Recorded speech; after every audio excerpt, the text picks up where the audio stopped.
전국에 계신 우리 애청자 여러분 안녕하십니까? 오늘은 2024년 8월 17일입니다. 8월 17일 여러분과 같이 토요 전도 예배를 시작할 수 있도록 합니다.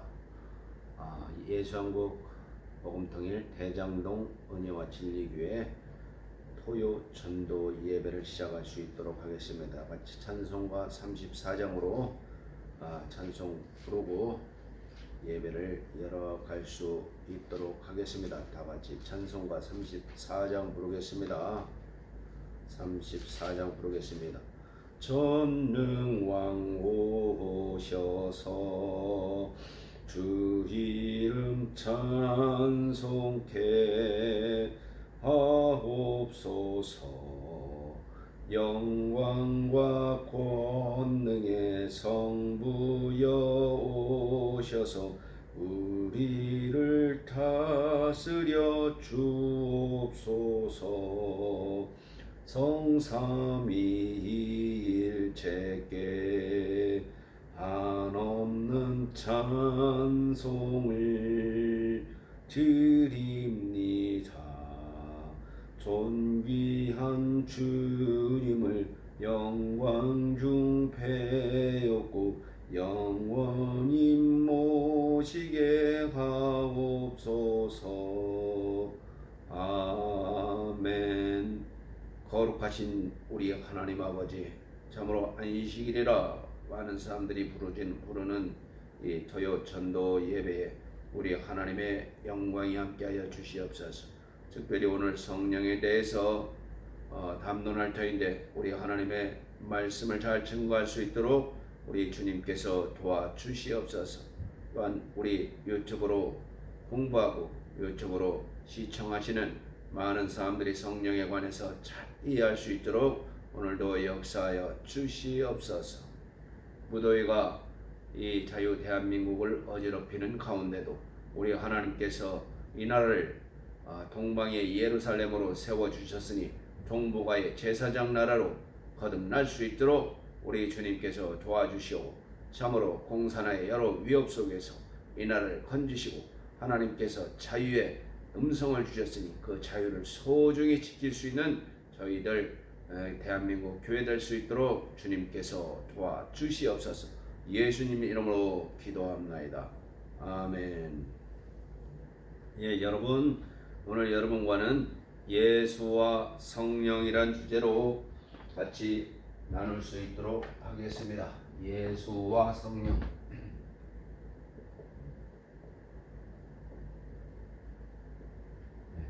예수와 성령이란 주제로 같이 나눌 수 있도록 하겠습니다. 이제까지 많은 사람들이 성령을 교회의 액세서리나 성도들의 시중을 드는 신여 정도로 생각을 했습니다. 그러나 실제로 성령은 교회의 주인이시며 우리를 주관하신 분이십니다.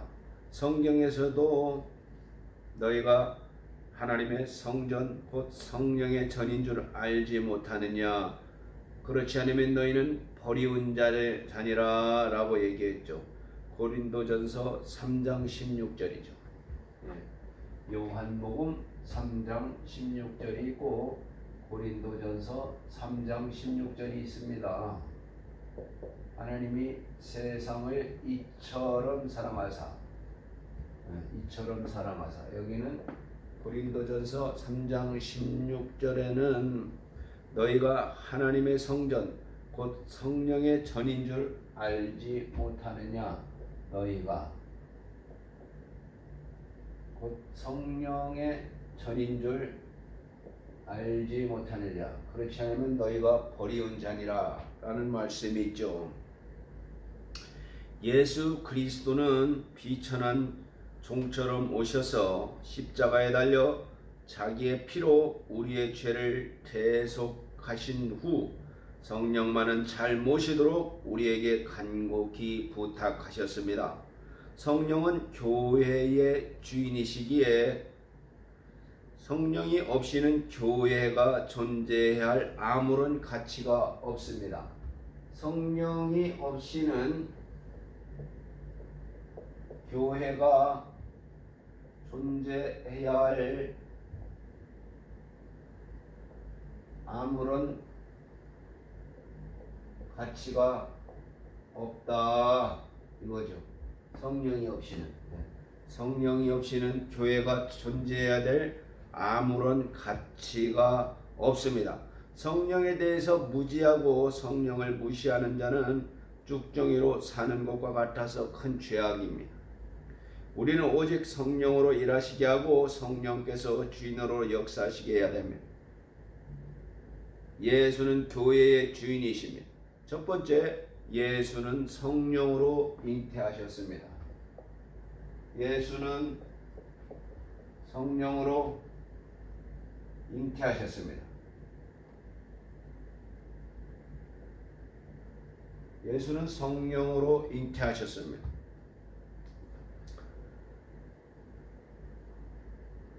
마태복음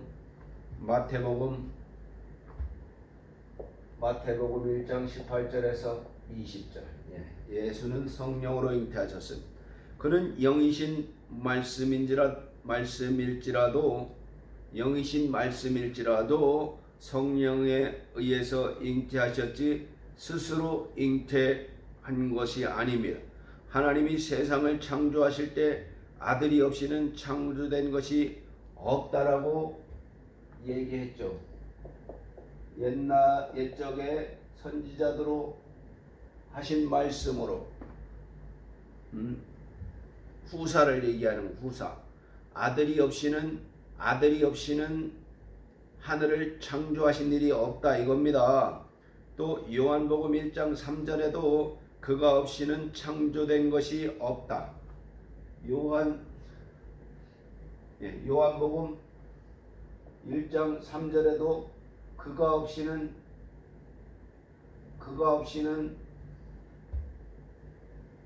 창조된 것이 없다. 이거하고는 일맥상통하죠.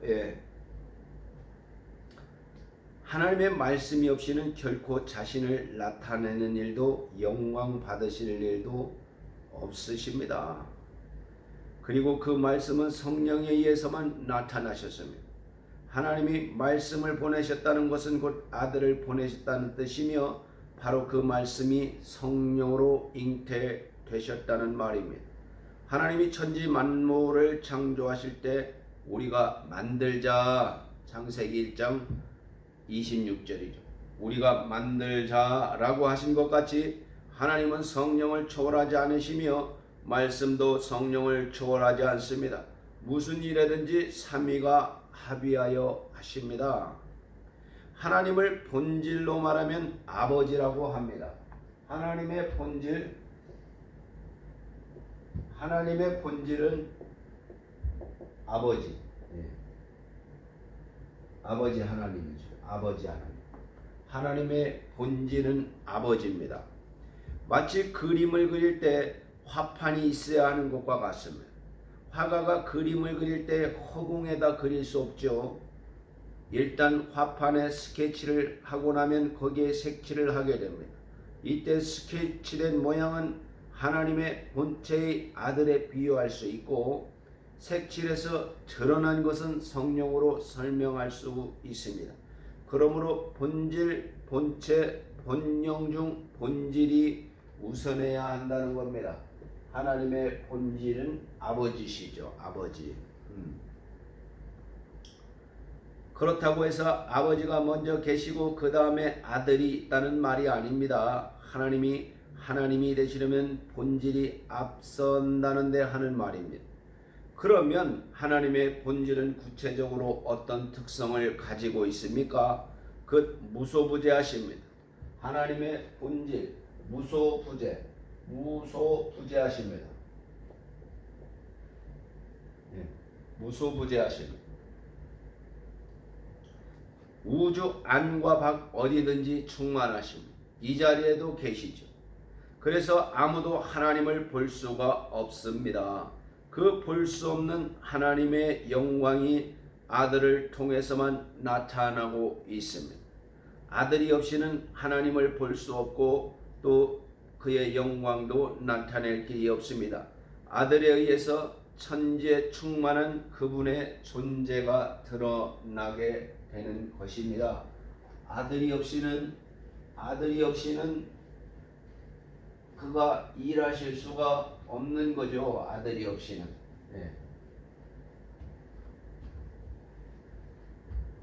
아들이 없이는 그가 일하실 수가 없습니다. 아들이란 말에는 아버지가 계신다는 것을 전제하고 있습니다. 아들이란 말에는 son, 아들이란 말에는 아버지가 있다는 거죠. 아버지, father. 아버지가 있다는 것을 얘기하는 것입니다. 예수가 하나님의 아들이시라는 것은 곧 그를 보내신 아버지가 계시다는 것입니다. 인간이 하나님의 살아계심을 아는 방법은 오직 예수를 통하는 길밖에 없습니다. 아들이 오시지 않았다면 하나님이 계시다는 것도 추상적인 데 머물 뿐이며 누구도 확증할 수 없었을 것입니다. 우리가 하나님의 아들이 역사적인 존재였다는 것을 시인한다면 하나님의 아들이 역사적인 존재였다. 역사적인 존재였다는 것을 우리는 시인하죠. 시인. 인정한다 이 말이에요. 역사적인 존재다. BC 4년도에 태어나셔서 AD 30년 그 어느 날 깔보리 산에서 돌아가신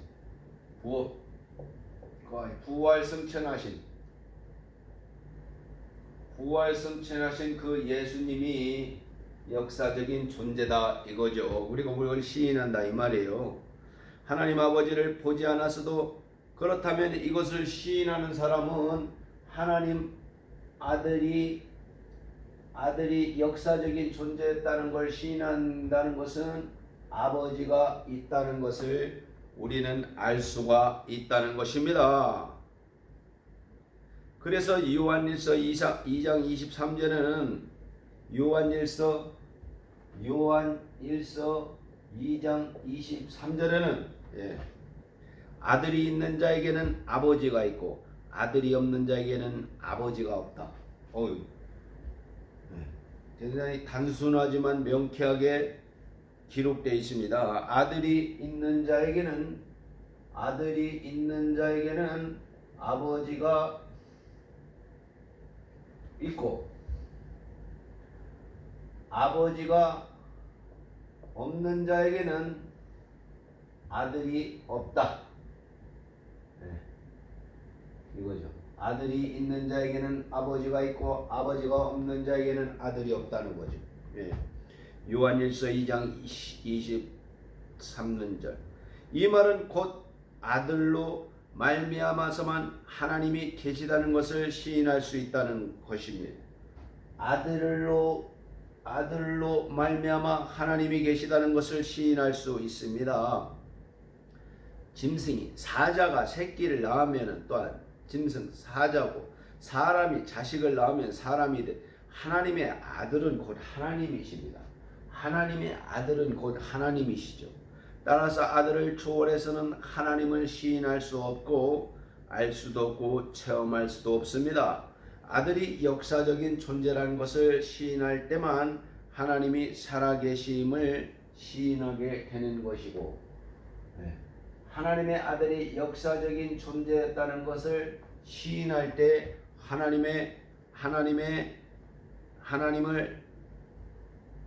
하나님이 살아계심을 시인하는 것이 되고 자기 안에 아들이 있는 자는 하나님이 그 안에 계신 것입니다.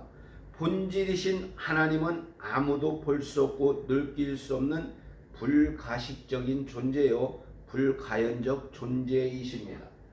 불가시적 존재요 가시적 존재요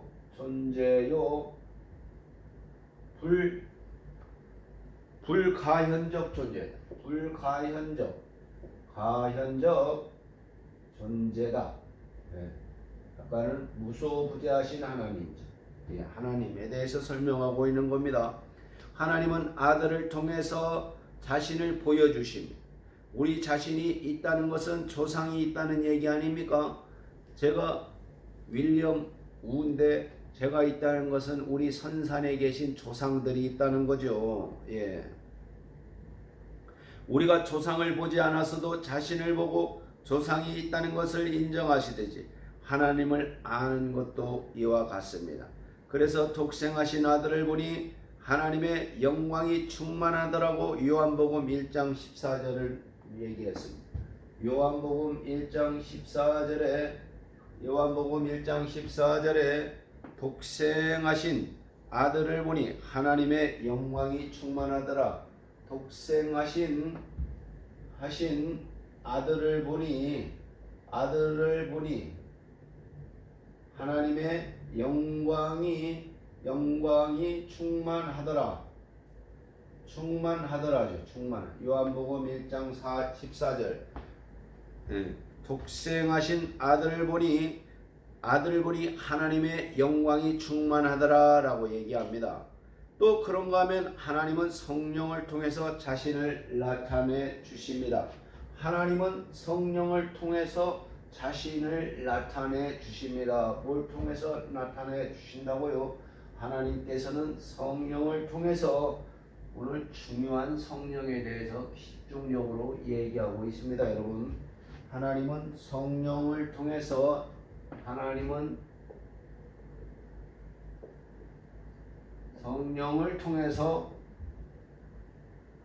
자신을 표현한다.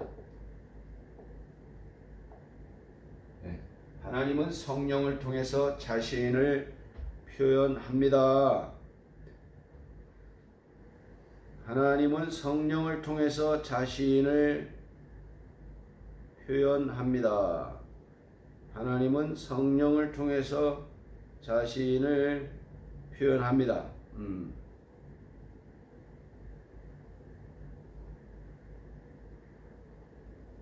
바꾸어 말하자면 아들이 없으면 아무도 하나님을 알 자가 없고 하나님이 안 계신다고 말할 수도 있습니다. 그러나 아들이 있기에 하나님이 아버지가 계시면 아들이 있기에 하나님이 계심을 우리는 알 수가 있고 또 삼위일체가 되신다는 것을 알 수가 있습니다. 곧 아버지가 계심을 알며 또 삼위일체가 되신다는 것을 알 수 있습니다. 다시 말하면 아버지는 무소부재하시고 예수는 아버지 안에 계십니다. 예수는 아버지 안에 계십니다. 예수는 어디에 있다고요? 아버지 안에 계십니다. 예수는 아버지 안에 계십니다. 따라서 아들이 있는 곳이라 그러면은 아버지도 어느 곳에 함께 계십니다. 그러니까 아들이 우리 심령 안에 있다 그러면은 하나님이 있다는 것이죠. 아들이 있다고 하면은 우리의 심령에 있다고 하면은 하나님이 우리의 심령에 있다는 것입니다. 그리고 성령은 아들 안에 계십니다. 그러므로 우리 안에 아들이 없으면 성령도 안 계신 것입니다. 우리 안에 아들이 없다면 우리 심령에 아들이 없다면 성령이 계시지 않은 거죠. 얼마나 과학적입니까? 우리 심령에 아들이 예수 그리스도가 없다면 성령이 계시지 않은 거죠. 예수는 내가 아버지께로 왔다가 아버지께로 간다라고 하셨어요. 아버지께서 왔다가 아버지께로 간다고 하셨어요. 아버지께로 간다는 것은 그가 아버지가 되신다는 것을 의미합니다. 뭐라고요? 내가 아버지께로 왔다가 아버지께로 간다고 얘기했죠. 아버지께로부터 왔다가 아버지께로 간다. 예수님이 말씀하시길 내가 아버지께로부터 왔다가 아버지께로 간다고 얘기했습니다. 아버지께로 간다는 말은 곧 그가 아버지가 되신다는 거죠. 위에서 설명했듯이요. 쉽게 말하면 말씀이 하나님과 함께 계시면 하나님이요. 땅에서는 인자로 오신 아들이 되십니다. 겸허하였다는 표현을 쓰죠. 땅으로 오신 예수님이 겸허하셔서 라는 표현을 씁니다. 예수께서 내가 아버지께로 왔다가 아버지께로 돌아간다고 하신 것은 땅에서는 사람들에 의해서 사람들로 인정되지만 땅에서는 예수님은 그는 참신이요 참 하나님이다. 하나님이시다라고 얘기하는 거 아니에요. 그는 참 신이요 그는 사람이요. 사람 인간으로 오셨으니까 사람이죠. 참 하나님이시다라는 표현을 신학자들이 많이 쓰고 있습니다. 땅에서는 인자로 오신 아들이 되십니다. 예수께서는 내가 아버지께로 왔다가 아버지께로 돌아간다고 하신 것은 땅에서는 사람들에 의해서 사람들로 인정되었지만 하나님께로 돌아가면 하나님이심을 말씀하신 것입니다. 그래서 너희가 나를 보지 못할 것이다 라고 해요. 그래서 내가 하늘로 가면 너희가 나를 보지 못할 것이다.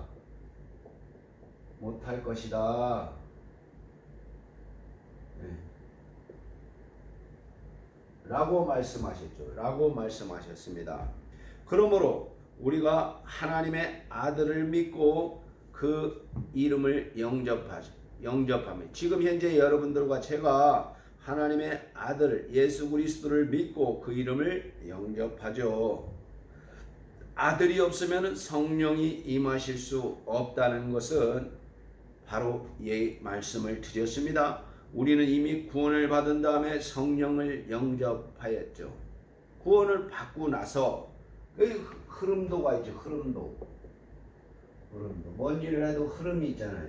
일단 구원을 받고 나서 salvation. 구원을 받고 나서 우리 안에 성령이 임했잖아요. 아들이 있어야만 성령이 오십니다. 구원을 받고 나서 성령이 임했습니다.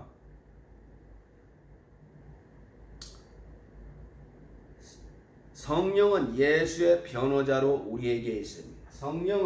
성령은 예수의 변호자로 우리에게 임하셨어요. 뭘로 임하셨다고요? 성령은 예수의 변호자로 우리에게 임하셨습니다. 성령은 예수의 변호자로 우리에게 임하셨어요. 성령은 예수의 변호자로 우리에게 임하셨어요. 성령은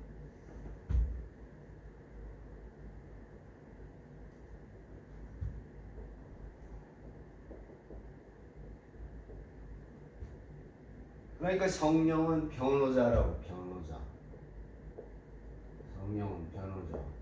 구원자. 그는 변호자로 우리에게 임하셨어요. 예수의 변호자로 임하셨어요. 성령이 교회 안에 계시면 예수의 변호자이시고 교회가 성령을 알고 성령께 순종하면 부응하게 되어 있습니다. 부응 안 한다는 것은 성령을 모르고 성령께 순종을 안 한다는 거예요. 다른 말로. 그 어렵게 생각하시면 안 됩니다.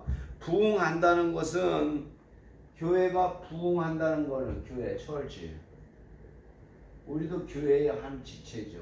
교회가 부응한다는 건 성령께 순종한다는 것이고 성령을 안다는 거죠. 성령을 알고 순종하는 거죠. 반면에 부응하지 못하는 교회는 성령께 순종하지 않고 성령을 모르고 이게 과학적인 설명이 되는 겁니다. 아버지 하나님은 아들이 없이는 존재하실 수가 없죠. 얘기했죠. 아버지 하나님은 아들이 없이는 존재할 수가 없습니다. 인간은 아들만 알지 아버지는 볼 수가 없어요. 빌립이 예수에게 아버지를 보여달라고 했죠. 빌립은 뭐가 떠올라요? 빌립 하면은 에디오피아 내시 감다게에 가서 성령에 의해서 이가 설명을 했죠. 에디오피아 내시 간다게에서 이사야서에서 설명을 해줬잖아요. 성령에 대해서. 그래 바로 침례를 받게 만든 존재가 이 빌립인데 이 빌립이 뭐라고 얘기했냐면은 예수에게 아버지를 보여달라고 했어요. 예수에게 아버지를 보여달라. 여러분들도 사실 뭐 이런 얘기를 지금 얘기할 수 있습니다. 2024년 8월 오늘 17일이라는 이 토요일에 예수에게 아버지를 보여달라고 할 수 있어요. 여러분도 그렇게 말씀하실 수 있다는 거예요.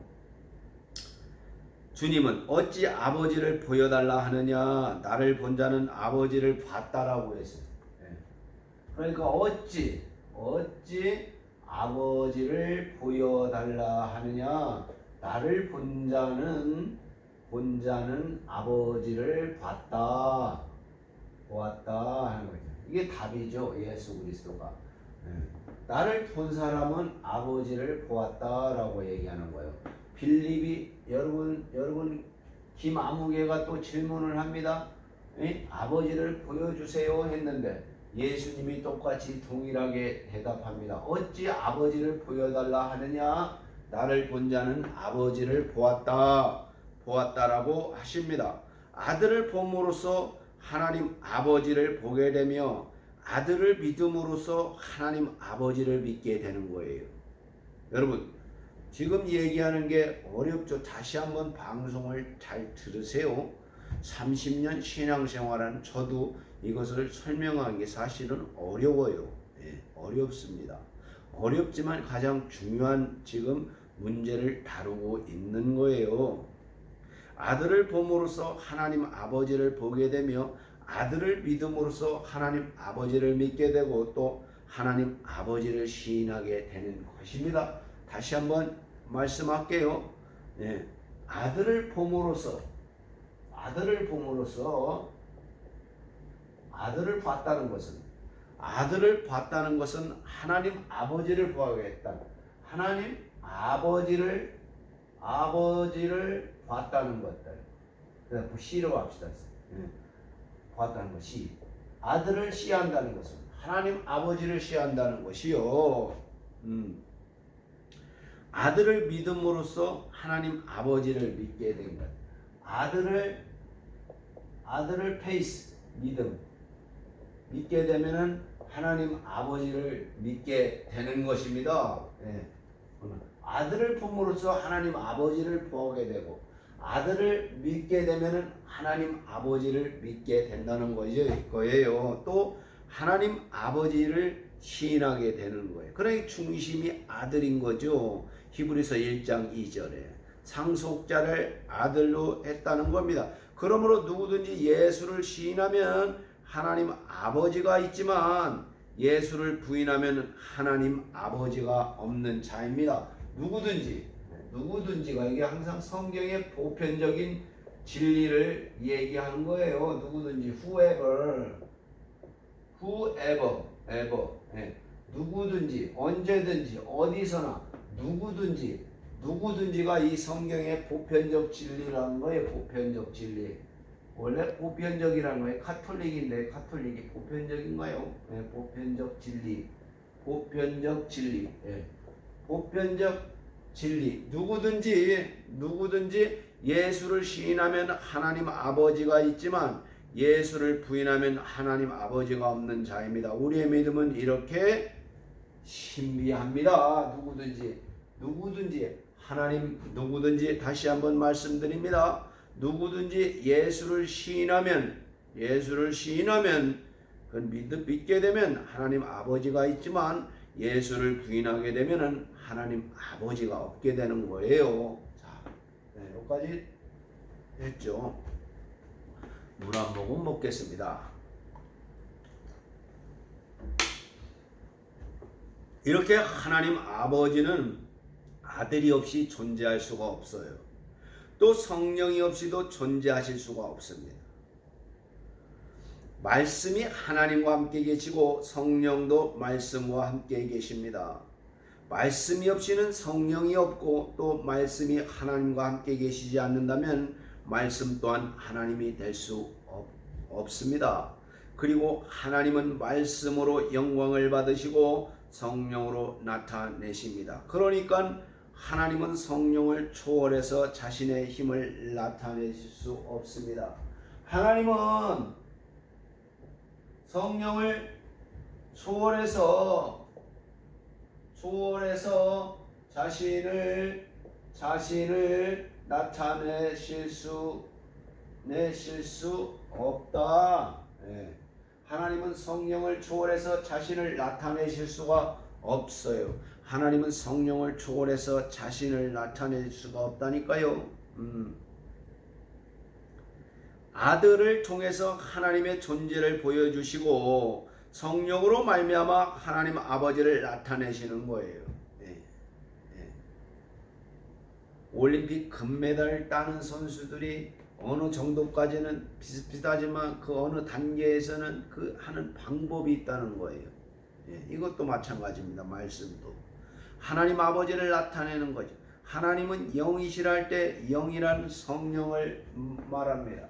하나님 아버지시는 하나님 아버지 워먼자이 텐샹더 푸 하나님 아버지는 영이시다. 영은 홀리 스피릿을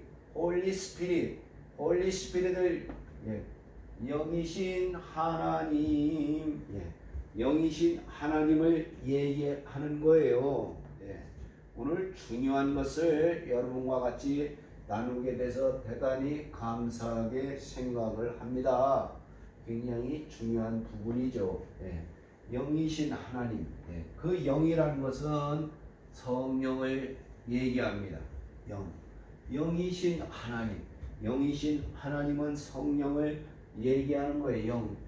영이신 하나님은 성령을 얘기하는 겁니다, 여러분. 그 무소부재한 하나님이 바로 성령이라는 거죠. 삼위일체까지도 설명하고 있습니다, 여러분. 그러므로 하나님 아버지는 불가시적 존재이며 불가연적 존재이고 표시할 수가 없는 거죠. 아들을 가시적 존재이며 성령은 또 가연적 존재예요. 나타내신다는 거죠. 가시적 존재인 아들과 가연적 존재인 성령에 의해서 하나님이 계심을 우리는 알게 됩니다. 이해하셨습니까? 이해하지 못하면 다시 앞으로 돌려서 다시 들으시면 됩니다. 예수께서 말씀이 육신이 되어 가시적으로 오셨는데 그 잉태시키는 일을 성령이 하셨잖아요. 마리아를 통해서 오셨습니다. 그래서 마리아는 신이 될 수 없고 그 육체를 쓰신 겁니다, 여러분. 이렇게 말씀은 성령을 초월해서 존재하지 않으시며 또 아버지를 초월해서도 존재하지 않으십니다. 말씀은 말씀이에요. 로고스.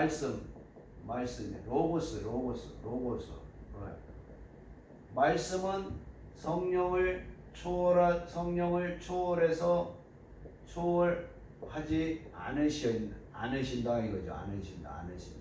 말씀은 성령을 초월하지 않으신다는 거예요. 성령을 초월해서 존재, 또 아버지를 초월해서 존재하지, 또 아버지를 초월해서도 존재하지 않으십니다. 말씀은 성령을 초월하지도 않으시고 아버지를 초월해서 존재하지도 않습니다. 성부와 성자와 성령 삼위는 항상 함께 존재하면서 아버지의 뜻을 세우고 아들은 그 뜻을 성취하시고 성령은 그대로 역사하는 거예요. 가연적으로 표현하는 거예요. 다시 한번요. 성부와 성자와 성령 삼위는 항상 함께 존재하면서 아버지는 뜻을 세우시고 아버지는 아들은 성령은 아버지는 뜻을 세우시고 아들은 아버지의 그 뜻을 성취하시고 아버지의 그 뜻을 성취하시고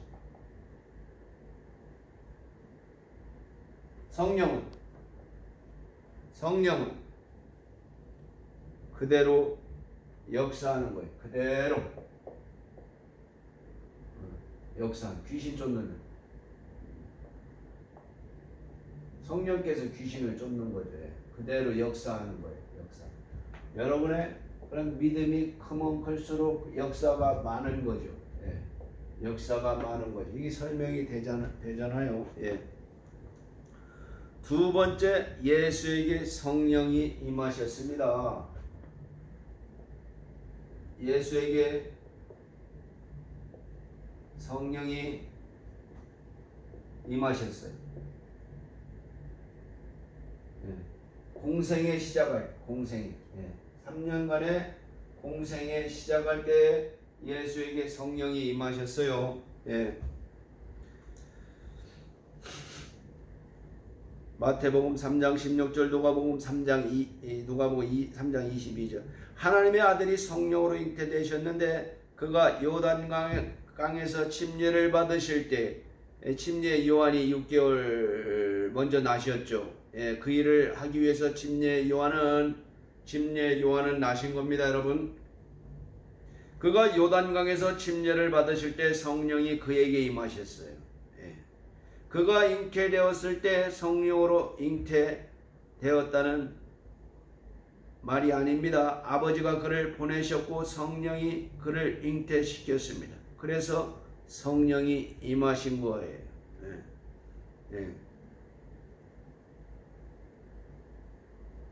아버지가 그를 보내셨고 성령이 그를 잉태시켰어요. 성령께서 하신 일이죠. 이 성령께서 하신 일이라는 게 키 포인트입니다. 하나님의 아들이 성령으로 잉태되어 태어나셔서 30년 동안 목수일을 하시다가 30년 동안 목수일을 하셨죠. 성령이 임하시자 자기의 신분을 변화하는 자가 되셨습니다.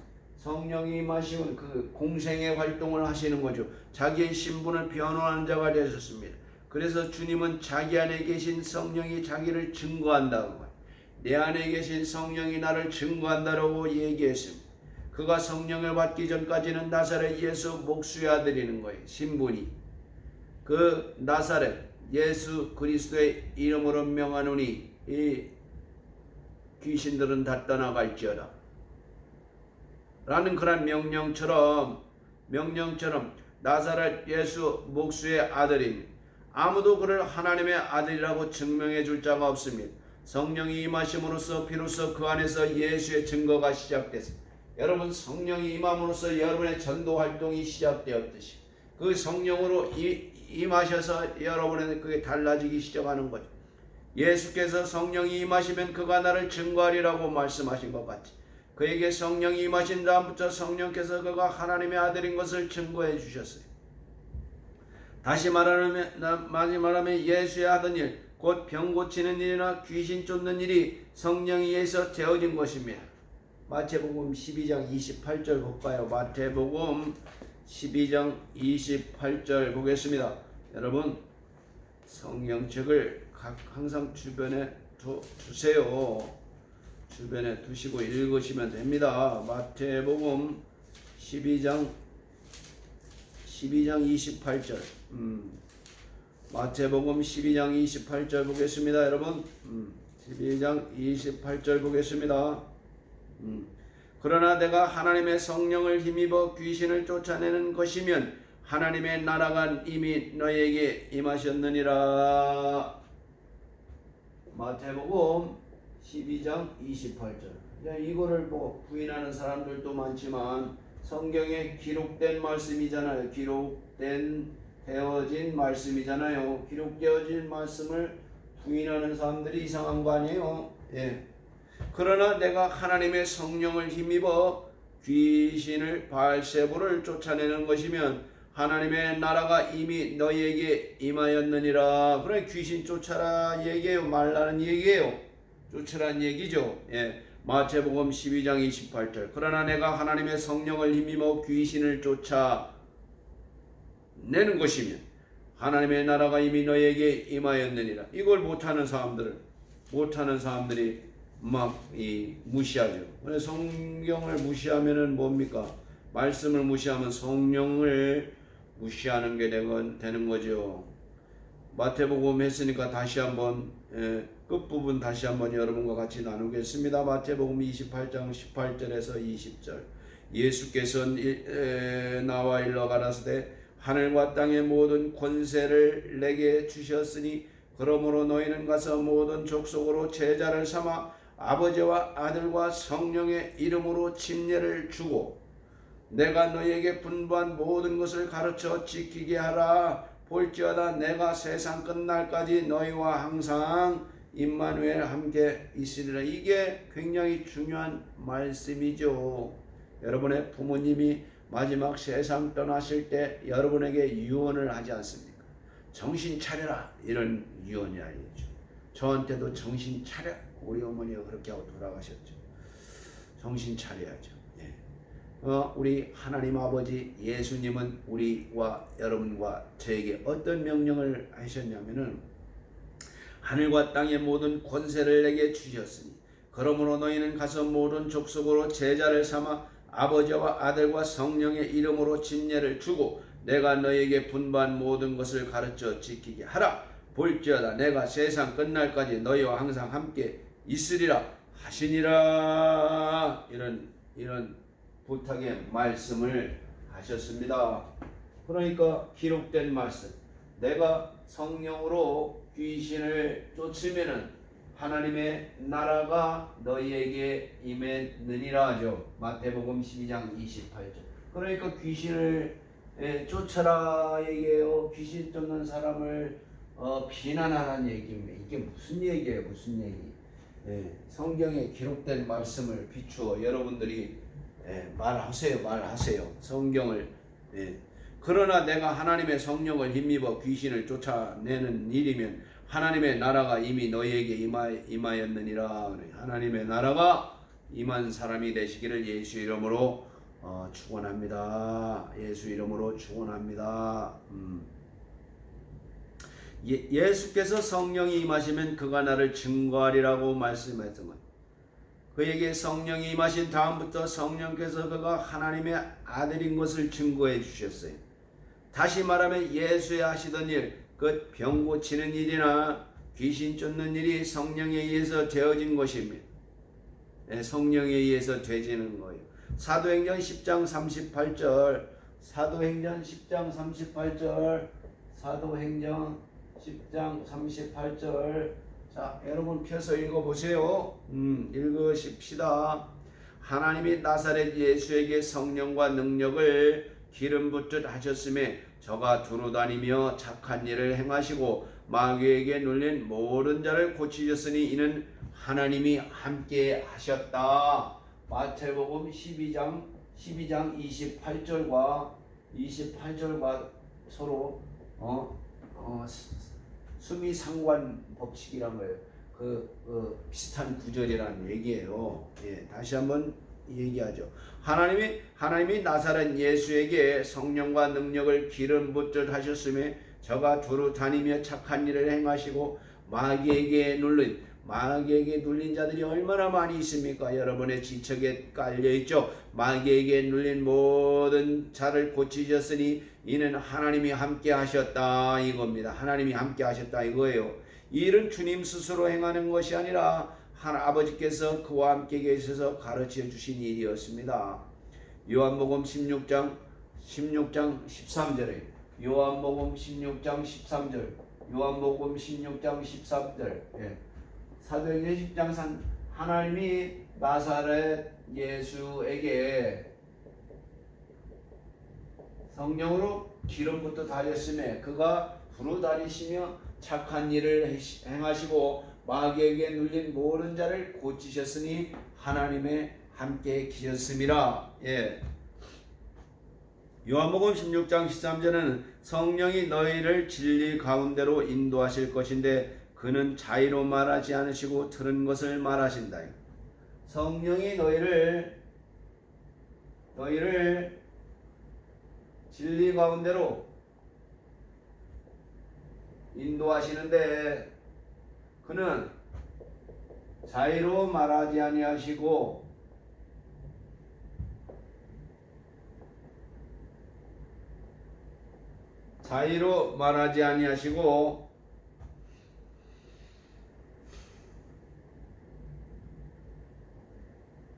들은 것을 말하신다. 들은 것을 말하는 거야. 들은 것을 말하신다. 성령이 너희를 진리 가운데로 인도하시는데 그는 자의로 말씀하시지 아니하시고 들은 것을 얘기한다는 거예요. 들은 것을. 곧 성령도 하나님의 뜻대로 말씀하신다는 거예요. 만약 성령이 말씀하시지 않았다면 아무도 그 하나님의 뜻을 알 자가 없습니다.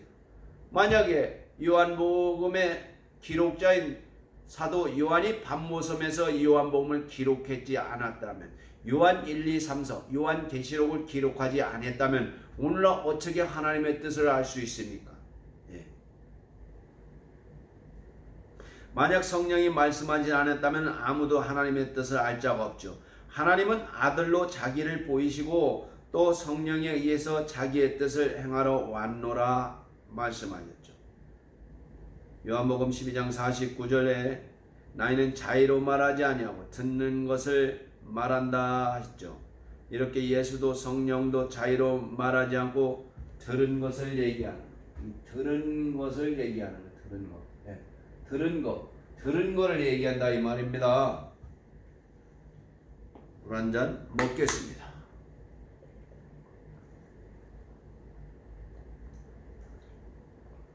이와 같이 예수는 하나님을 보여주시는 분이십니다. 하나님의 뜻을 보여주기 위해 육신이 되어 오셔서 핍박을 받고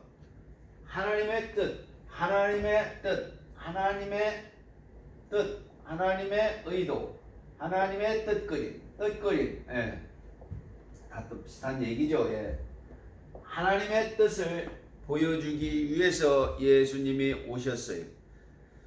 그가 오셔서 육신이 되어 핍박을 받고 고난을 받으며 십자가에 달려 죽으시고 부활하신 것입니다. 그러므로 그는 나를 본 자는 아버지를 본 자. 아까 얘기했잖아요. 빌립이 얘기했죠. 하나님을 보여주세요 나에게. 그러니까 나를 본 자는 하나님을 봤다라는 게 예수님의 답변 아니에요. 나의 행하는 일을 보고 내가 그인 줄 알라 하셨어요. 나의 행하는 일을 보고 내가 그인 줄 알라라고 하셨어요. 예수께서 성령으로 잉태되는 것은 바로 그가 나타나신 것입니다. 그러나 요단강에서 성령이 임하신 것은 예수를 변호하시며 증거하기 위한 것이기에 잉태하실 때 나타나신 것과는 다릅니다. 성령께서 예수를 그 안에서 증거하기 시작할 때부터 예수는 공적 신분이 되신 것입니다. 여러분들의 그런 전도 활동이 그게 공적 신분이라는 거죠. 공무원, 하늘나라의 공무원이라는 거죠. 곧 예수의 공생애가 시작된 것입니다. 성령이 예수를 나타내 주지 않으셨다면 아무도 예수를 하나님의 아들로 알지 못했을 것입니다. 성령이 임하심으로 하나님의 아들로서 공적 사역이 시작되는. 그러니까 공적 사역이라는 것은 성령이 공적 사역이라는 것은 성령이 임해야 되는 거죠. 네, 성령 임해야 되는 거예요.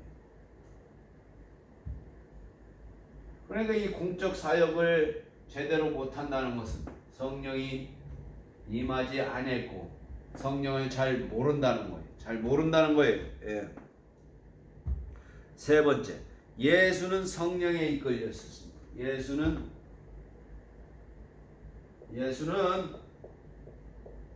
성령에 이끌리셨어요. 예수는 성령에 이끌렸어요. 예수는 어디에 이끌렸다고요? 성령에 이끌리셨습니다. 성령이 그에게 임하신 때부터 시험 받으시니라 그 외의 모든 일을 성령에 이끌렸다. 네 번째, 예수는 성령으로 기뻐하셨어요. 예수는 뭘로 기뻐했다고요? 맛있는 음식으로 기뻐했고 멋있는 아파트로 인해서 기뻐했다는 것이 아니라 성령에 의해서 기뻐했다는 거예요. 비닐하우스에서 딸기와 상추가 많이 나와서 기뻐했다는 것이 아니요, 성령에 의해서 기뻐했다는 거예요. 예수를 닮자라는 게 이런 거예요. 예수를 닮은 여러분 되시기를 예수 이름으로 축원하십니다. 축원합니다. 누가복음 10장 21절 성령으로 기뻐하신다. 누가복음 10장 21절 대마가 누가복음 10장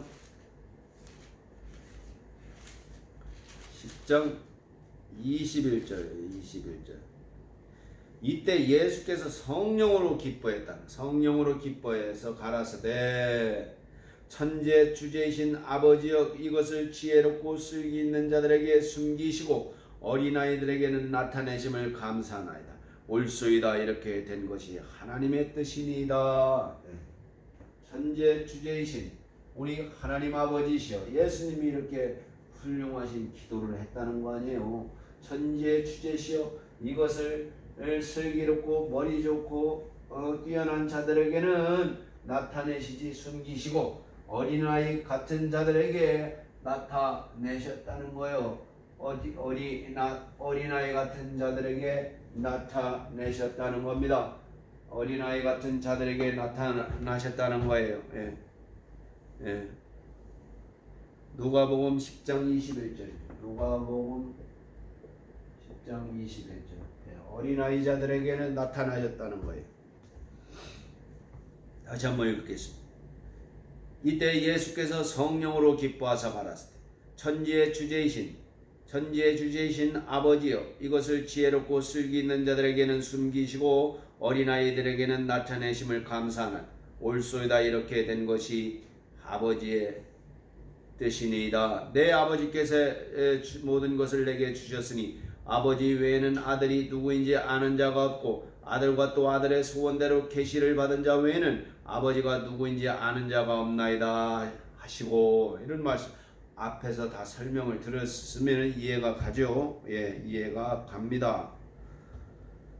예수는 성령으로 기뻐하셨어요. 그는 고난을 받으셔도 기뻐하셨어요. 요한복음 15장 11절에 내 기쁨이 너희 안에 충만히 있게 하려 합니다. 요한복음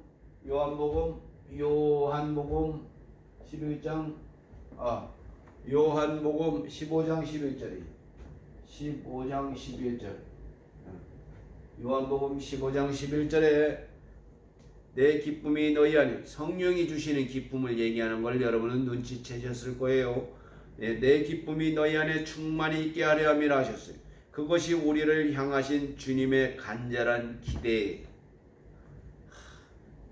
인생을 힘들게 사는 여러분들이시여, 이런 방향 수정하시기를 예수 이름으로 기대합니다. 방향을 수정해야죠. 이제 성령으로 기뻐하라는 거예요. 성령으로. 다른 어떤 음식과 그 모든 것으로 그 기아 육체적인 거로 기뻐하는 게 아니라 뭘로 기뻐해요? 성령으로 기뻐. 오늘 이게 주제 아니에요? 오늘 주제. 성령으로 기뻐하라.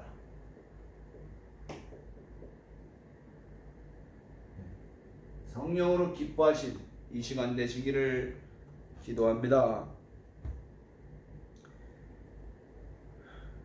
항상 기뻐하라. 데살로니가전서 5장 16절 8절 이 공통점 성령으로 기뻐하라. 코미디 보고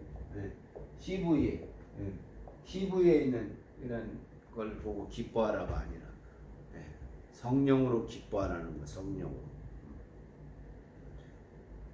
고난을 받아도 기뻐하라는 거예요. 기쁨이 저절로 나오는 것이 아니라 기뻐하라는 거예요. 기쁨이 나오는 것이 아니라 기뻐하라는 것입니다.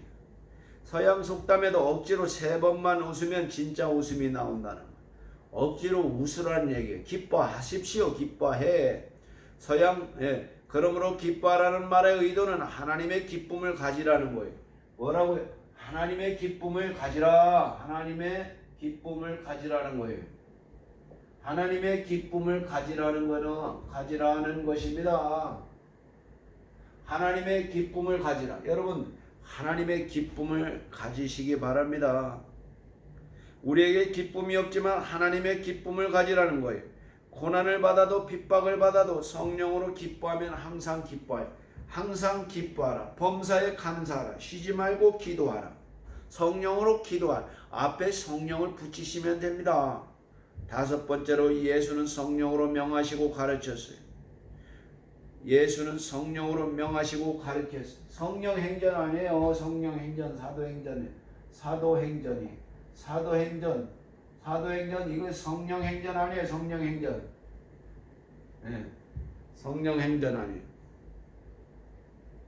6번째, 부활하신 예수는 숨을 내쉬면서 성령을 받으라고 했어요. 부활하신 예수님.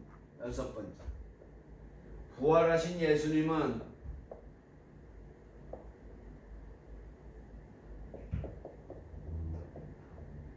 성령으로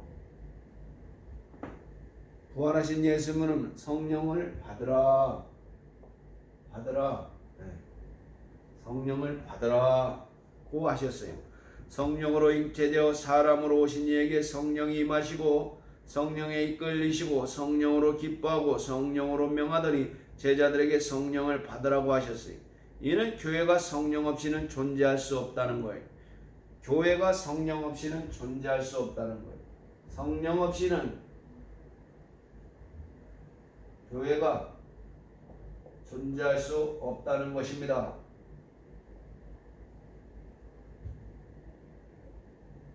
그러니까 요즘 건물이 교회가 아니다라는 거죠. 건물이 교회가 아니다라는 것이요. 건물이 교회가 아니다라는 것입니다.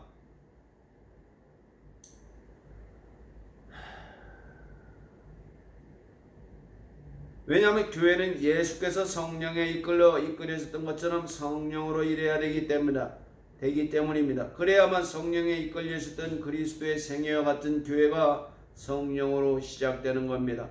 교회는 성령을 받아야 하고 성령에 이끌려야 합니다.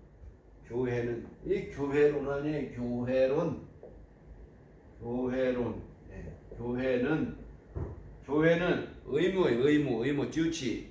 딴 듀티가 아니라 뭐 내고 뭘 지키고 하는 게 아니라 성령의 교회는 예수께서 성령에 이끌려 일하셨던 것처럼 성령으로 일해야 되는 게 교회예요. 그래야만 성령에 이끌리셨던 그리스도의 생애와 같은 교회가 성령으로 시작되는 겁니다. 교회는 성령을 받아야 하고 성령에 이끌려야 합니다. 교회는 성령을 받아야 하고 성령을 이끌려야 합니다. 이끌려야.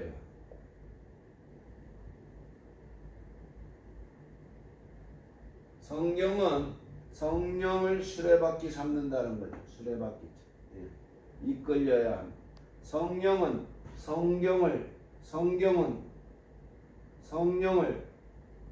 수레바퀴 삼는다는 거예요. 수레바퀴. 마르틴 루터가 얘기했죠. 1517년에 종교 개혁을 일으킨 마르틴 루터가 얘기한 말씀이에요. 말씀은 성령을 수레바퀴 삼는다고 그랬죠. 교회는 성령을 받아야 하고 성령에 이끌려야 합니다. 인간의 지식으로 인간의 경영 철학으로 이렇게 하는 게 아니라 성령으로 이끌려야 되는 게 교회입니다. 여러분, 무슨 위원회 좋습니다. 뭐 많이 만드십시오. 여러분 하고 싶은 대로.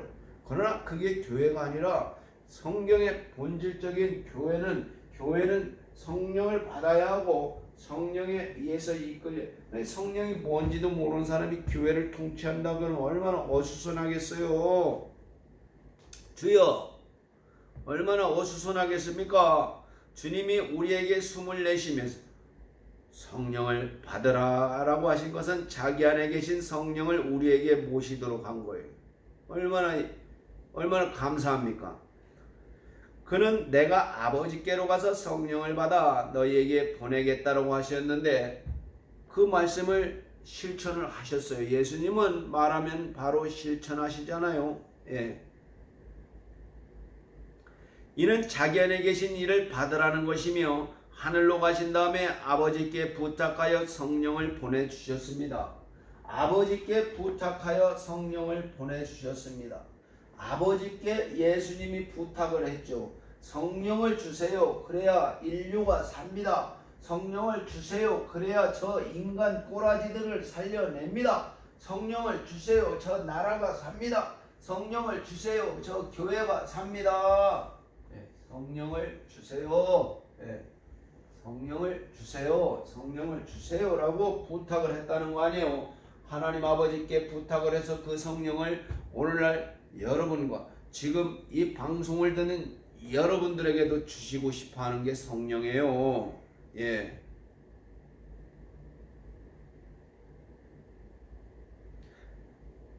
이 땅에 있는 교회는 주님의 몸이죠. 그렇기 때문에 이 땅에 그리스도가 계셨을 때 그 안에서 역사하시던 성령은 인자가 하늘로 가셔서 하나님 우편에 앉으신 다음에 교회 안에 오셔서 그와 똑같은 일을 하시는 거예요. 교회가 그 똑같은 일을 예수님이 하셨던 똑같은 일을 해야 되는 게 교회다. 예수님이 했던 일을 똑같이 하는 게 교회예요. 교회에서 다른 걸 찾으면 안 됩니다. 예수님이 했던 걸 똑같이 하는 게 교회란 말입니다. 복음 전하는 일, 영혼 전도하는 일, 영혼 섬기는 일이죠.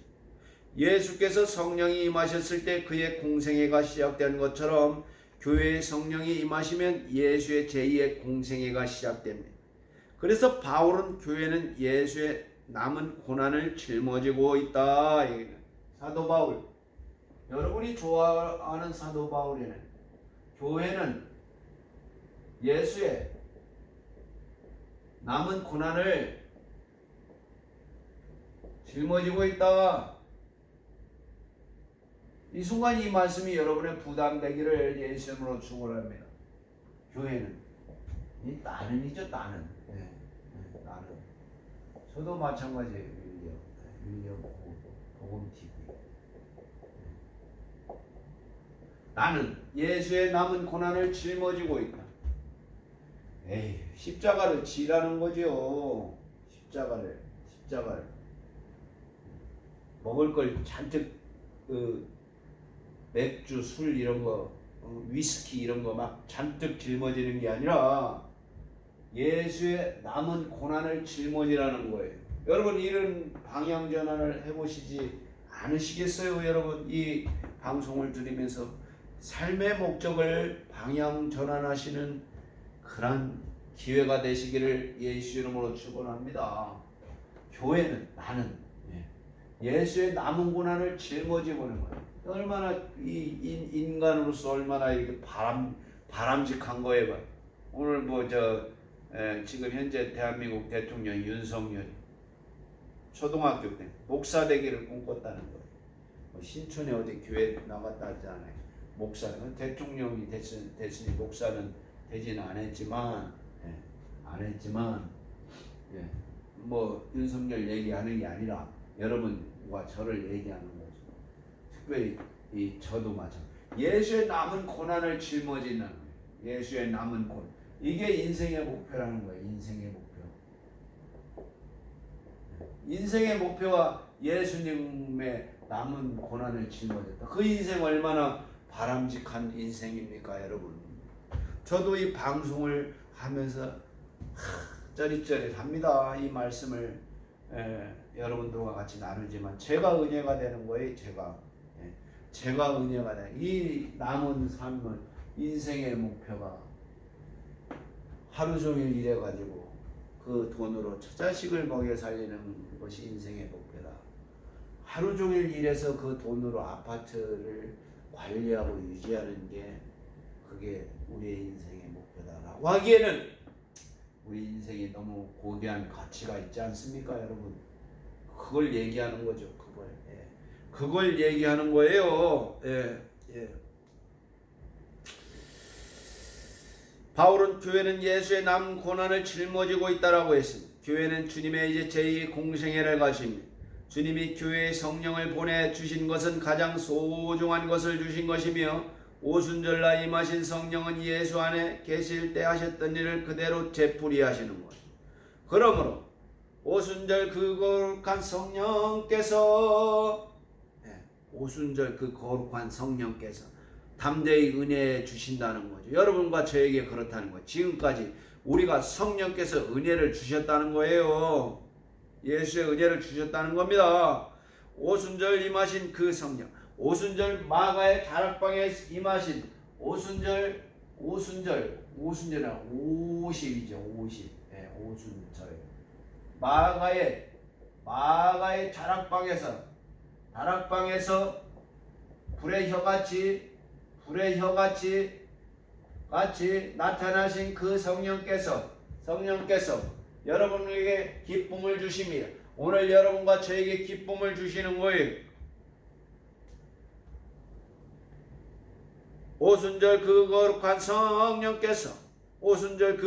성령께서 기쁨을 주셨죠. 그러므로 교회가 성령 없이 존재할 수 있다는 것은 어불성설이다. 물론 성령이 없어도 제자들이 성령 받기 전에 예수해야 되는 것 정도는 하겠지만 예수를 증거하기에는 불가능하다 이 말입니다. 그러므로 제1의 공생애는 예수가 성령으로 잉태하시고 성령이 임하시고 성령에 이끌리시고 성령으로 기뻐하시고 성령으로 가르치시고 성령으로 받으라 하신 것입니다. 제2의 공생애는 교회가 성령으로 태어나고 성령을 받고 성령에 이끌리고 성령으로 기뻐하고 성령으로 가르치고 성령과 영원히 함께하는 거예요. 제1의 공생애와 제2의 공생애가 있죠. 자, 예수의 제1의 공생애.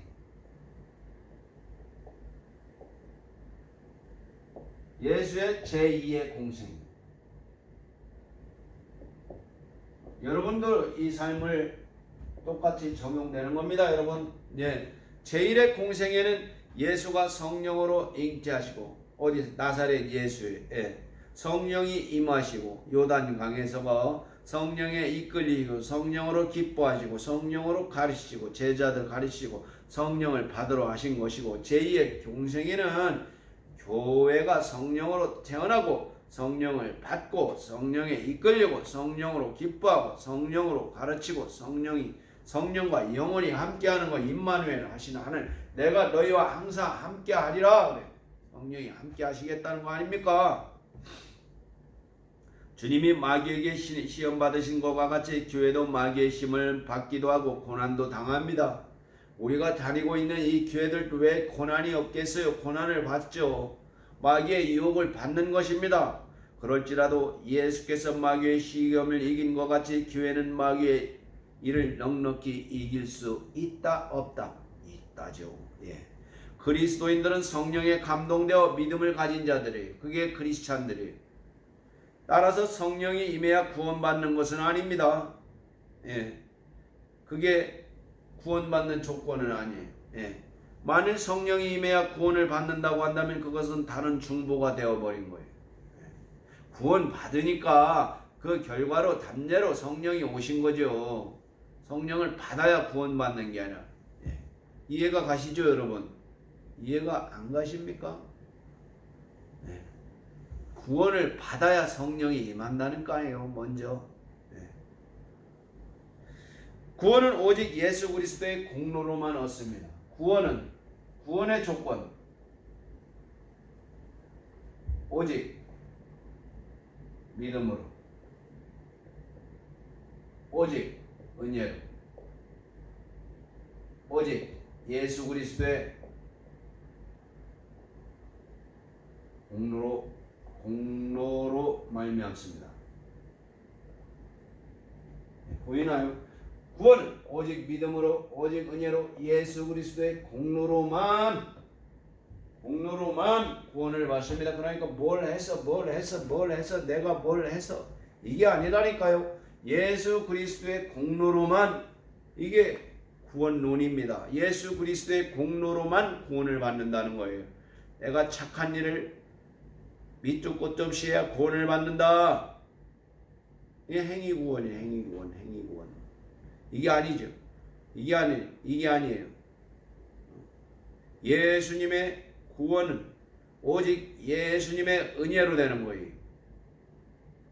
이게 성경의 가치 기준입니다. 이 기준을 범하면 안 된다는 거예요. 이 범하는 순간 2단 3단이 되는 거예요. 예. 그리스도인들은 성령에 감동되어 믿음을 가진 자예요.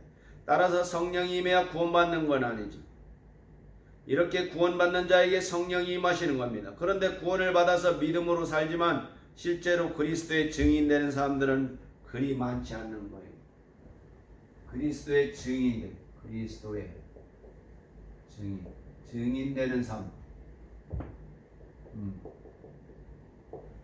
그리스도의 증인되는 삶. 예. 그냥 막 살아요. 그냥 구원받은 그냥 양들처럼. 예수님이 양을 이렇게 다윗이 양을 구해주면 그 양들이 막 뛰어놀고, 먼지구덩이에서 뛰어놀고, 풀숲에서 뛰어놀고, 거기 그치는 게 아니라, 거기 그치는 게 아니라 우리 인간이잖아요. 인간의 존엄한 그 인간이 그리스도의 증인되는 삶을 산다 이 말이에요. 이게 얼마나 아름다운 삶입니까? 이렇게 각도가 변하시기를 예수 이름으로 기도합니다. 증인은 자기 목숨을 담보로 예수를 증거하는 자예요. 목숨을 내놓아야 된다니까요. 증인이란 말은 법정 용어로서 만약 법정에서 위증하게 되면 국가가 주는 심판을 받아야 돼. 그 증인은 자기 몸을 담보로 하여 법정에서 선서하고 증거하는 거예요. 이렇게 그리스도의 증인은 자기 목숨을 담보로 하는 자들의 예수의 증인이 되려면 성령을 받아야 합니다. 성령으로 하지 않고는 목숨을 내놓을 용기조차 나오지 않죠. 예. 보혜사 성령이 임하는 것은 이 일을 하기 위한 거예요. 가정주부에게 칼을 주는 것은 남편과 그 가족 자녀들을 반찬을 해고, 물론 뭐 남편이 할 수도 있는 거죠. 그 용도가 그렇다는 거예요. 용도가. 보혜사 성령이 임하는 것은 일을 하기 위한 거예요. 그냥 일을 하라니까, 일을. 하나님의 아들도 요단강에서 성령을 받으신 때부터 공적인 일을 시작하신 것과 같이 구원받은 자들도 성령을 받은 다음부터는 공적인 일을 하게 되는 거예요. 그러므로 교회는 주님이 하셨던 것처럼 성령으로 기뻐하고 성령으로 가르치며 성령으로 역사해야 돼요. 다시 말해 성령으로 예수를 변호하는 자가 되는 게 교회의 목표가 되어야 되는 거예요. 교회가 30명에서 60명으로, 60명에서 100명 막 인원수 채우는 것도 물론 목표지만 가장 키워드는 예수를 변호하는 교회가 되는 거예요. 대장동 은혜와 진리교회는 예수를 변호하는 교회입니다. 예수를 증거하는 교회죠. 예수를 변호하는 자가 돼요. 예수를 변호하는 자들. 예수를 변호하는 자들.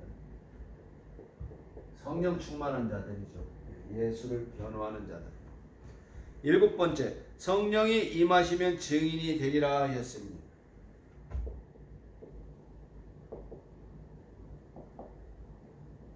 성령이 임하시면 증인이 되리라. 성령이 임하시면 증인이 되리라는 거예요. 네, 성령이 임하시면 증인이 되리라. 8번째, 오순절날에 마가 다락방 사건은 교회 최초의 성령 강림이에요. 이때 교회가 태어났습니다. 사도행전 2장 1절에서 4절이죠. 한번 읽어봅시다. 사도행전 2장 1절에서 4절 읽어봅시다. 여러분, 마태복음, 누가, 요한, 행론 2장 1절부터 4절. 오순절 날이 이름에 저희가 다 같이 한 곳에 모였더니 호련히 하늘로부터 급하고 강한 바람 같은 소리가 있어 저희 앉은 온 집에 가득하며 불의 혀같이 갈라지는 것이 저희에게 보여 각 사람 위에 임하여 있더니 저희가 다 성령의 충만함을 받고 성령이 말하게 하심을 따라 다른 방언으로 말하기를 시작하니라. 다른 방언으로 말한다는 거예요. 다른 방언. 다른 방언은 어떤 방언입니다. 다른 방언으로 말한다는 것. 아칼라오 가이알라바레디라 아칼라오 살라바레디라 캄발라바레디라 응갈라바리라 살라바레디라 말라바레라 살라바레디라 갈라바레디라. 이 다른 방언으로 말하기 싫어하는 거예요. 다른 방언으로. 성령이 임하셨습니다. 사도행전 2장 1절부터 4절 말씀에 성령이 임하셨어요.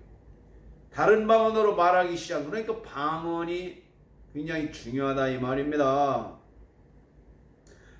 9번째, 도처에서 성령을 부어주심이 나타나기 시작했어요. 성령을 부어주셨어요. 일을 하시게 성령을 부어주셨어요. 기름 붓듯 막 이렇게 부어주셨어요. 그래서 곳곳에서 성령의 역사가 있게 되었습니다. 사도행전 4장 28, 31절에 사도들이 한자리에 모여서 기도했는데 성령이 충만에 임했다고 했으며 사도행전 5장 32절에도 순종하는 자들에게 성령이 부어주셨어요. 또 사마리아 교회에도 성령의 역사가 있었어요. 바울이 다메섹 교회에서 아나니에게 안수받았을 때도 성령이 충만했어요. 사도 바울이 안수받았을 때. 바울이 고넬료의 집에도 에베소 교회에도 고린도 교회에도 주께서 함께 하심으로 성령의 역사가 나타나서 성령의 역사가 나타나야 된다 이거입니다. 지금도 마가복음 16장 19절에 20절에도 하나님의 함께 역사하사 그 따르는 표적으로 하나님의 말씀을 증거했다 이거예요. 마가복음 16장 마가복음 16장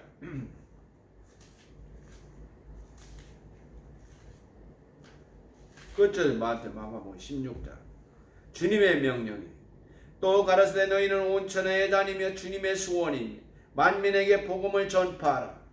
주님의 수원이 믿고 침례를 받는 사람은 구원을 얻을 것이요 믿지 않는 사람은 정죄를 받으리니 믿는 자들에게는 이런 표적이 따르니 곧 저희가 내 이름으로 귀신을 쫓아내며 새 방언을 말하며 뱀을 짚으며 무슨 독을 마실지라도 해를 받지 않으며 병든 사람에게 손을 얹는 즉 나으리라.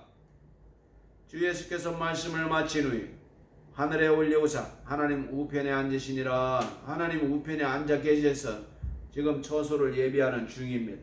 제자들이 나가 두루 전파하여 주께서 함께 역사하셔서 그 따르는 표적으로 말씀을 확실히 증거하시느니라. 이게 마가복음 16장 말씀하여 마음이 완악한 것을 꾸짖으셨다. 마음이 완악한 것. 이처럼 도처에서 성령의 역사가 나타나는 것 같이 지금도 교회에는 성령의 역사가 계속되어야 하는 것입니다. 교회는 그리스도의 제2의 공생애를 가져야 합니다. 교회의 성령은 분리될 수 있습니까? 교회와 성령은 분리될 수 없다는 거예요. 교회와 성령은 분리될 수 없다는 겁니다. 10번째, 성령 받은 각 사람 속에서 성령의 역사가 있어야 합니다. 주님은 내가 성령으로 귀신을 쫓아내는 것이면 하나님의 나라가 임했다는 거예요. 너희에게 임했다고 했습니다. 성령이 임하신 것은 하나님의 권세가 임한 것입니다. 11번째, 성령이 하나님과 함께 계시니 성령은 곧 하나님이시니 말씀이 하나님과 함께 그 말씀이 곧 하나님이시라고 말한 것처럼 성령이 하나님과 함께 계시니 그 성령이 곧 하나님이시라는 거예요. 거듭 설명하자면 하나님 아버지는 하나님 하면 아버지가 본질이시기 모양도 없고 표현도 없으시나 하늘과 땅에 충만한 무소부재하십니다. 그러나 아들은 하나님 안에 있으되 하나님의 형상이며 존재하시는 본체시요. 본영, 본체. 예. 하나님 아버지의 일은 아들이 없이는 창조한 일이 없으며 아무것도 하실 수 없습니다. 그러기에 하나님은 반드시 아들과 함께 하시요. 또 하나님의 본영이신 성령으로 하지 않고는 하나님 아버지를 나타낼 수가 없습니다. 결국 성령 없이는 말씀도 존재할 수 없다는 말이 됩니다. 그러므로 이 셋은 하나예요. 요한일서 5장 6절에서 8절.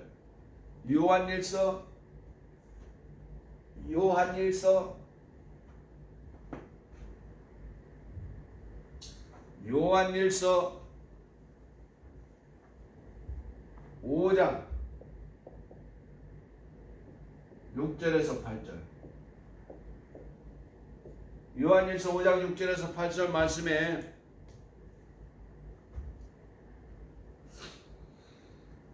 이는 물과 피로 임하신 자니 곧 예수 그리스도는 물로만 아니야 물과 피로 임하셨고 증거하시는 성령이니 성령은 진리니라. 증거하는 이가 셋이니 성령과 물과 피라. 이 셋이 합하여 하나니라 그랬죠.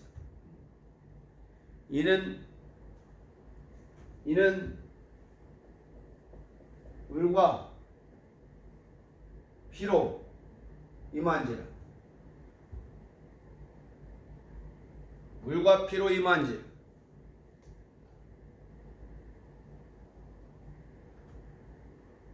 곧 예수 그리스도. 곧 예수 그리스도가 아니라 물과 피로 임하신 예수 그리스도시라는 거예요.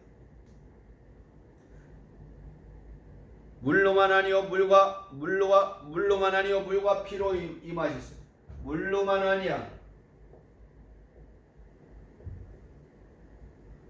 물과 피로 임하셨어요. 물로만 아니야 물과 피로 임하셨고 증거하는 이는 성령이시니 증거하시는 이는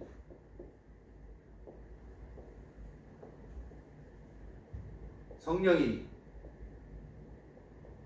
이게 셋이라. 이게 셋이죠. 셋. 물과 피와 성령 이 셋이 하나죠. 물과 피와 성령 이 셋이 하나죠. 하나니라. 요한일서 5장 6절에서 8절. 밤모섬에서 우리 사도 요한이 기록된 말씀이에요. 예. 이는 물과 피로 임하신 자니 곧 예수 그리스도라. 물로만 아니요 물과 피로 임하셨고 증거하는 이가 성령이시니 성령은 진리니라. 증거하는 이가 셋이니 성령과 물과 피라. 이 셋이 합하여 하나니라. 이는 물과 피로 임하신 자라. 곧 예수 그리스도인데 물로만 아니요 물과 피로 임하셨고 증거하시는 성령이니 이 셋이 하나요. 물과 피와 성령이라. 이 셋이 하나니라. 이게 요한일서 5장 6절에서 8절 말씀입니다. 여러분 여기서 물이라는 말은 영적이란 말이에요. 물이라는 말이 영적이라는 말이에요. 물과 피 영적. 영적. 물로만이야. 물과 피는 영적이다는 이는 성령은 아니에요. 이거는 영적이라는 말. 본래 영이란 비물질. 영적이다. 물과 피다. 물과 피 영적이다. 성령을 얘기하는 거 아니라. 본래 영이란 비물질, 무형상, 꼭 어떤 형상이 아니고 물질이 아닌 항구적 존재를 말합니다. 영이신 하나님 내가 주를 높이고 존재이기에 항구적인 영이란 말이에요. 영이는 어떠한 형상도 물질도 아니게 인격이 아닙니다. 인격이 아니에요. 피는 생명이란 말로 영원한 생명이네.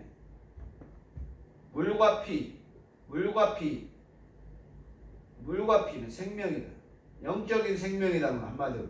네, 영적인 생명이에요. 영적인 생명.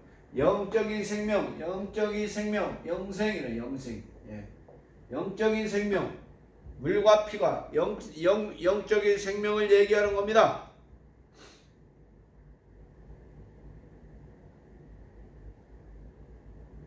물과 성령으로 거듭나야 한다 할 때의 물이라는 것은 말씀을 말하는 것으로 영적인 것을 얘기하는 거예요. 요한복음 6장 63절에도 주님을 말씀을 가르쳐 내 말은 영이요. 영적인 것은 요한복음 6장 63절 내 말은 영이요. 예, 내 말은 영이요 얘기했다 이 말씀입니다. 영적인 것을 얘기해서 이것이 역시 영적이라는 것이 성령이라는 것은 아닙니다. 주님의 말씀은 영적이기에 우리 영혼 속에 들어온다면 영원히 머물게 됩니다. 바울이 너희가 내 말을 들을 때 사람의 말로 듣지 않고 하나님의 말씀으로 들으니 진실로 그러하다 했대. 하나님의 말씀은 심령에 거합니다. 하나님의 말씀은 어디에 거한다고요? 심령에 거합니다. 예를 들어서 어항에 물고기가 있는데 그 물고기를 잡아다가 물속에 그냥 넣으면 사람이 잡을 수 없으나 투명한 어항에 가두어 두면 잡기가 쉽잖아요. 예. 유리병은 잘 보이지 않지만 분명히 존재하기 때문입니다. 이처럼 사람의 소리는 손으로 물고기를 잡아서 그냥 물속에 넣는 것과 같이 있지만 주님의 말씀은 어항 속에 넣어둔 것과 같아서 눈에 보이지 않지만 분명히 존재합니다. 주님의 말씀은 여러분의 심령 속에 거한다 이 말입니다. 여러분의 심령 속에 거한다 이 말입니다. 또 예수의 몸은 말씀이 육신이 되신 것이지만 우리의 영은 하나님의 말씀으로 낳으신 거예요. 하나님의 말씀으로 여러분을 낳으셨습니다. 하나님의 말씀으로 여러분을 낳으셨다는 거예요. 하나님의 말씀으로 여러분을 낳았는데 그 낳은 여러분들이 하나님을 모르면 이게 말이 됩니까? 안 됩니까? 하나님을 알고자 하는 그러한 것이 없다 그러면 이게 말이 안 되는 거죠. 하나님의 말씀으로 태어난 그런 인생들이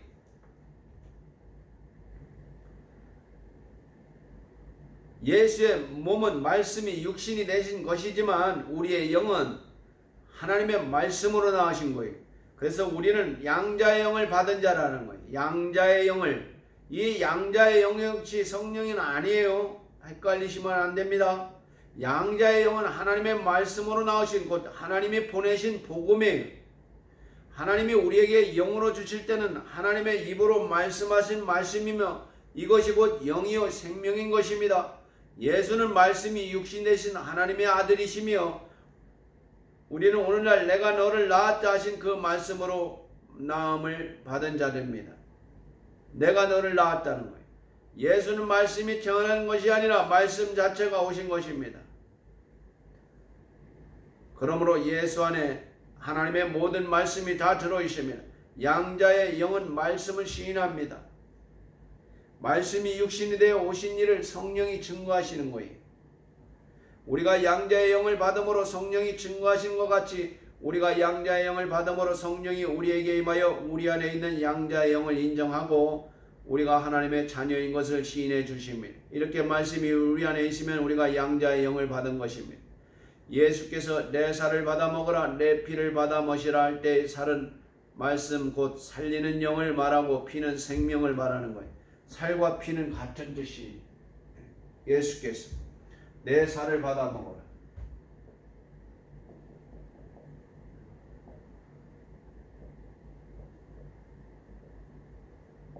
내 피를 받아 마셔라.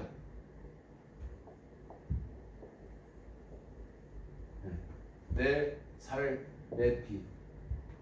이게 뭐냐? 네.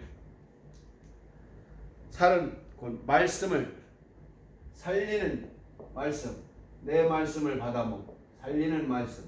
내 피는 생명을 하는 생명. 내 피를 받아 마셔라. 내 영성체 하잖아요. 영성체. 성찬식 하지 않습니까? 구약시대 율법의 말씀을 들은 자들은 하나님의 자녀가 될 수 없어요. 왜냐하면 율법은 천사로 말미암아 전해졌기 때문입니다. 사도행전 7장 53절에 율법은 천사로 말미암아 중부의 손을 빌어 베푸신 법이라고 그랬어요. 율법과 복음 부분은 다음에 자세히 또 설명하기 때문에 오늘은 그냥 쭉쭉 나가겠습니다. 이스마엘 종인 하갈의 몸에서 났기에 아브라함의 씨일지라도 종이고 사라에게서 난 자는 약속의 아들이라 했습니다. 갈라디아서 4장 23절 약속의 아들. 이와 같이 하나님의 입으로 나온 말씀일지라도 율법으로 말미암은 것은 종의 영이며 복음으로 말미암는 것은 양자의 영인 거예요. 그래서 로마서 8장 15절에 너희는 종의 영을 받지 않고 양자의 영을 받아라 하는 거예요. 너희는 종의 영을 받지 않고 양자의 영을 받아라 하는 거예요. 종의 영을 받은 자들은 항상 두려워합니다. 그래서 율법은 두려워하는 것은 종의 영이며 복음은 주님이 직접 하신 말씀으로 자유하는 양자의 영이에요. 자유하는 양자의 영이다.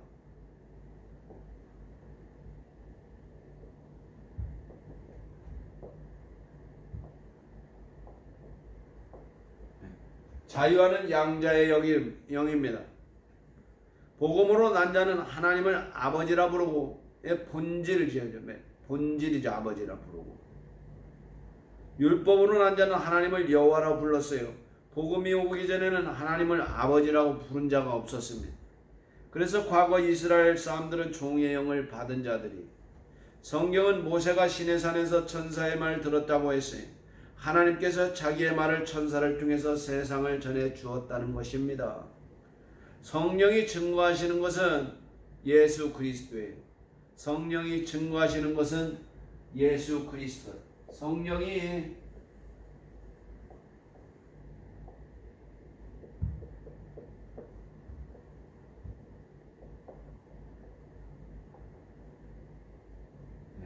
성령이 증거하는 것은 예수 그리스도예요.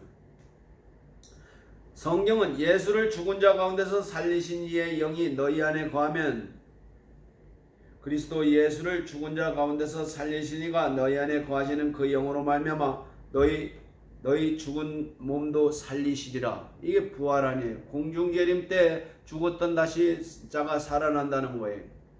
로마서 8장 11절. 로마서 8장 11절. 로마서 8장 11절. 예수를 죽은 자 가운데서 살리신 이의 영이 너희 안에 거하시면 그리스도 예수를 죽은 자 가운데서 살리신 이가 너희 안에 거하시는 그의 영으로 말미암아 너희 죽을 몸도 살리시리라. 다시 말해 양자의 영으로 말미암아 우리를 살렸다는 것입니다. 성령이 예수를 시인하시듯 우리 안에는 양자의 영을 인정해 주신다는 거예요. 우리는 양자의 영을 받았기에 말씀으로 나음을 받은 자들이며 성령은 우리가 양자된 것을 증거해 주십니다. 그러므로 물과 성령으로 거듭났다는 것은 말씀으로 인해 양자의 영을 받은 우리를 성령이 증거해 주심으로 자기가 확실히 거듭난 사람이 된 것을 알게 된다는 것입니다. 그러나 성령의 증거를 받지 않으면 자기가 거듭났어도 거듭났다는 확실한 증거를 가질 수가 없어요. 성령을 받지 않아도 지옥 가지는 않지만 그것은 마치 바람 앞에 놓인 종이와 같아서 시험에 들면 믿음을 저버릴 수 있습니다. 성령을 받은 자는 종이 위에 돌을 올려놓은 것 같아서 환난이 닥쳐도 견고합니다. 그래서 성령을 받으라는 거예요.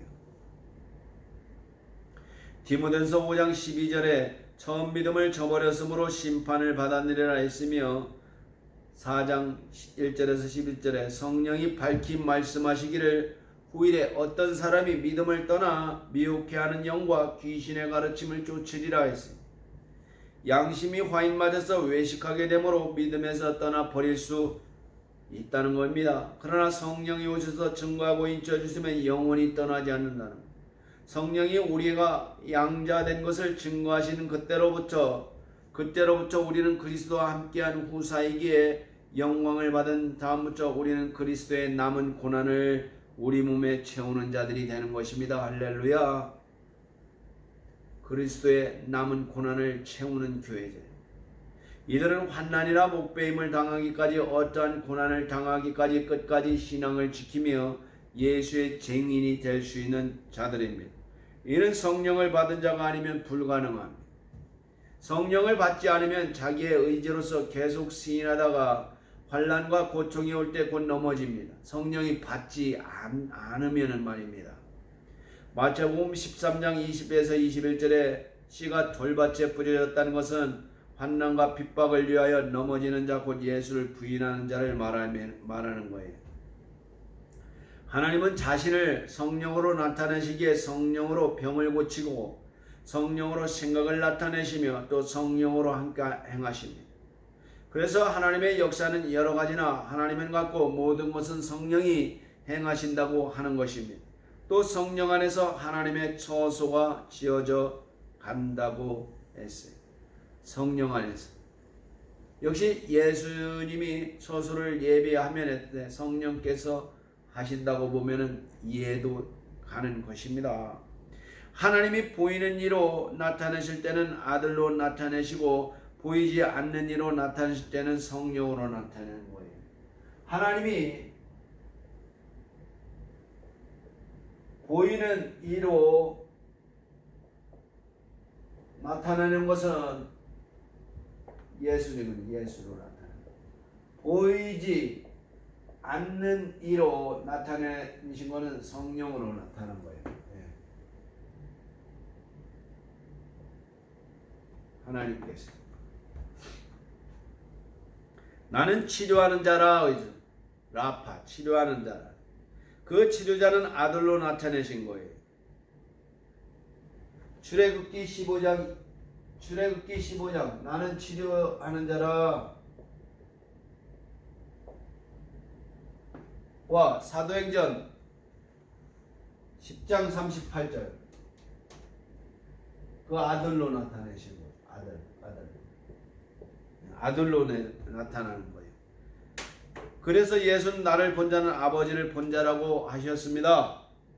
그러므로 아버지가 없다면 아들도 성령도 없으며 아들이 없다는 것은 아버지도 성령도 없는 것이에요. 또 성령이 없다면 아버지와 아들도 없으십니다. 삼위 하나님은 공존하시기에 그중 한 위라도 분리될 수가 없어요. 다시 말하면 아버지는 충만하시고 아들은 아버지 안에 계시고 성령은 아들 안에 계십니다. 그래서 아들을 보내시어 보이는 이로 나타내셨지만 그 아들이 하늘로 가시고 보이지 않는 성령으로 오신 거예요. 보이지 않는 성령으로 오시는 거예요.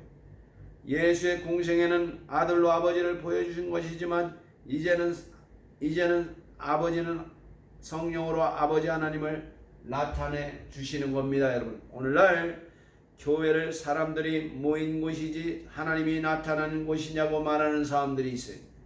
그러나 교회가 보이지 않는 하나님을 성령이 나타낼 때 반드시 권능이 나타나게 되어 있습니다.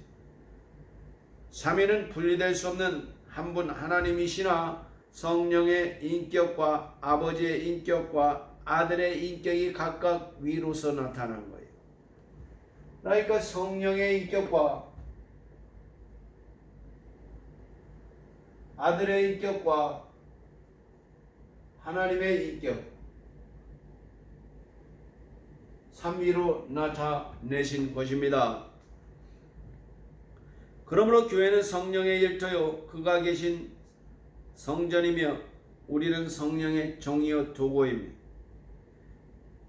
성령의 이끌림을 받아라는 얘기입니다. 도구라는 것은 예수는 하늘에 오르셔서 하나님 우편에 앉아 계시고 이제는 성령이 오셔서 교회에 사역함으로 교회는 성령으로 일해야 하고 성령으로 살아야 합니다. 오늘의 결론입니다. 교회는 성령으로 일해야 되고 성령으로 살아야 됩니다. 교회는 성령으로 일해야 되고 성령으로 살아야 됩니다. 오늘의 결론이죠. 기도하겠습니다. 거룩하신 하나님 아버지, 오늘 예수와 성령에 대해서 우리가 나누었습니다. 오늘 예수와 성령의 말씀을 잘 간직하고 교회된 우리의 자신이 성령을 받고 성령으로 일하고 성령으로 기뻐하고 성령으로 나타낼 수 있도록 주님께서 오늘도 역사하여 주시옵소서. 예수님 이름으로 기도합니다. 감사합니다. 다 같이 성령에 관한 찬송을 찬양한 후에 주기도문으로 마치겠습니다. 성령이여, 성령이여 하는 찬송이 있습니다. 여러분 같이 찬양하고 오늘 복음전도 집회 마칠 수 있도록 하겠습니다. 성령이여.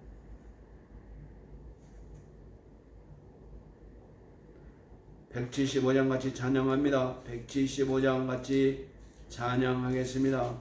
찬양 부르고 주기도문으로 마칠 수 있도록 하겠습니다. 한 주간도 평안하시기 바랍니다. 성령이여 우리 찬송 부를 때 진심으로 찬양하게 합소서. 성령이여 우리 기도 드릴 때 우리 곁에 계셔 일러주소서. 성령이여 우리 성경 읽을 때 그 속에서 빛을 보게 합소서. 성령이여 우리 전도할 때에 지혜로운 말씀 주시옵소서. 성령이여 우리 겸손해져서 우리 주와 같이 되게 하소서. 하늘에 계신 우리 아버지, 이름이 거룩히 여김을 받으시오며 나라의 마옵시며 뜻이 하늘에서 이룬 것 같이 땅에서 이루어지이다. 오늘날 우리에게 일용할 양식을 주옵시고 우리가 우리에게 죄 지은 자를 사하여 준 것 같이 우리 죄를 사하여 주옵시고 우리를 시험에 들게 하지 마옵시고 다만 악에서 구하옵소서. 나라와 권세와 영광이 아버지께 영원히 있사옵나이다. 아멘. 감사합니다.